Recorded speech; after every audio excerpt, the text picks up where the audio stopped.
Bismillahirrahmanirrahim. Assalamualaikum warahmatullahi wabarakatuh.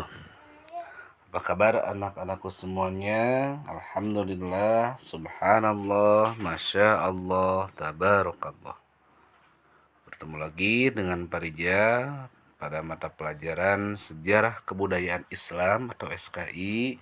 Insyaallah pada pertemuan hari ini Parija akan menyampaikan pelajaran 7, yaitu tentang nilai perjuangan dari Sunan Muria, Sunan Kudus, dan Sunan Gunung Jati. Itu secara temanya. Adapun pokok bahasan yang Parija sampaikan pada pertemuan hari ini yaitu tentang Sunan Muria dan Sunan Kudus ya. Jadi perjalanan dakwah Sunan Muria dan Sunan Kudus ya. Jadi sebelumnya kita sudah belajar berarti 6 wali ya. Sekarang kita lanjutkan kembali. Dimulai dari perjalanan dakwah Sunan Muria. Parija sengaja ditulisnya hanya poin-poinnya saja supaya kalian gampang menghafalnya. Yang pertama, Sunan Muria itu merupakan putra dari Sunan Kalijaga. Ya, jadi Sunan Muria itu putra dari Sunan Kalijaga. Nama asli Sunan Muria adalah Raden Umar Said. Sedangkan nama kecilnya adalah Raden Prawoto. Ada nama aslinya, ada nama kecil, ya sebutan sewaktu kecil Raden Prawoto. Kemudian pusat kegiatan atau dakwahnya itu di Gunung Muria. Jadi Muria itu nama gunung, nama tempat. Kurang lebih 18 km di sebelah utara kota Kudus.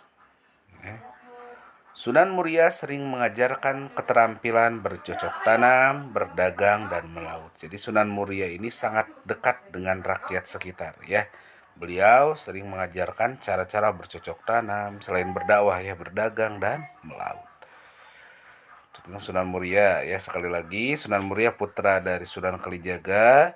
Nama aslinya Raden Umar Said, nama kecilnya adalah Raden Prawoto. Kemudian menyebarkan Islamnya di mana? Di sekitar Gunung Muria, yaitu 18 km di sebelah utara kota Kudus.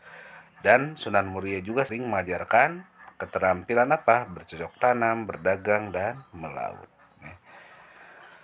Berikutnya jasa Sunan Muria lewat kesenian ya, karena ayahnya pun ahli seni ya, Sunan Kalijaga juga. Makanya turun ke Sunan Muria. Lewat kesenian beliau menciptakan lagu Sinom dan Kinanti, salah satu pupuh ya, Sinom dan Kinanti. Untuk daerah dakwah Sunan Muria cukup luas dan tersebar mulai lereng-lereng Gunung Muria, pelosok Pati, Kudus, Juwana sampai pesisir utara. Nah, Sunan Muria ini dikenal sebagai Sunan yang suka berdakwah topong, yang ini bahasa Jawa ya, yakni dengan menghanyutkan diri dalam masyarakat. Dan makam dari Sunan Muria terletak di Desa Colo, bukan Solo ya, desa ini Desa Colo yang tak pernah sepi dari penziarah. Selalu banyak yang berziarah ya ke makam Sunan Muria. Berikutnya Sunan Kudus. Nama asli dari Sunan Kudus adalah Jafar Shadiq. Dan sewaktu kecil, Sunan Kudus dipanggilnya adalah Raden Undung. Sebutan lain Sunan Kudus adalah Raden Amir Haji karena beliau bertindak sebagai apa? Pemimpin haji ya. Sunan Kudus merupakan cucu dari Sunan Ampel. Ternyata cucu dari Sunan Ampel Sunan Kudus itu.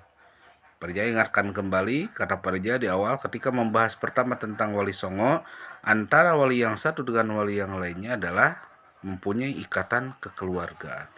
Bisa antara anak dengan ayah, keponakan dengan paman, kemudian murid dengan guru, dan lain sebagainya. Sunan Kudus menikah dengan Dwi Siti Hahil binti Sunan Bonang, menikahi salah satu putri Sunan Bonang. Ya, Sunan Bonang kan putra dari siapa? Sunan Ampel. Ya, jadi pas saja Sunan Kudus itu cucu Sunan Ampel. Sunan Kudus menantu dari Sunan Bonang. Sunan Kudus putra dari Sunan Ngudung dan Syaripah, adik dari Sunan Bonang, anak Nyi Ageng Maloka ya. Itu Sunan Kudus ya.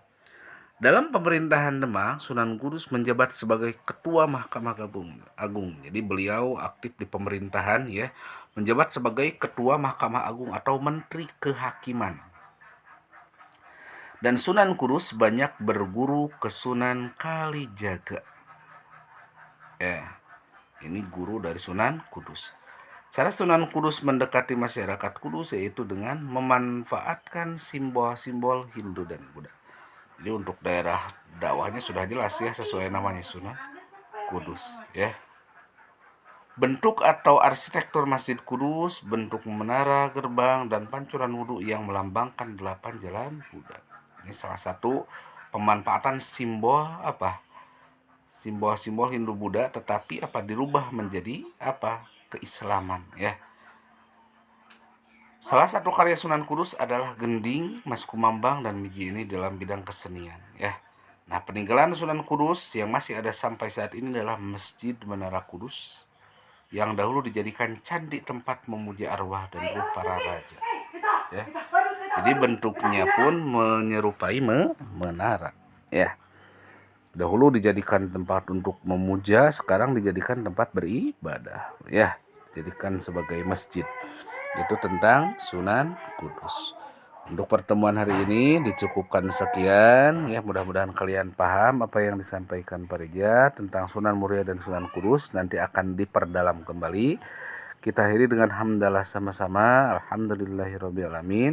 Akhirul kalam. Wassalamualaikum warahmatullahi wabarakatuh.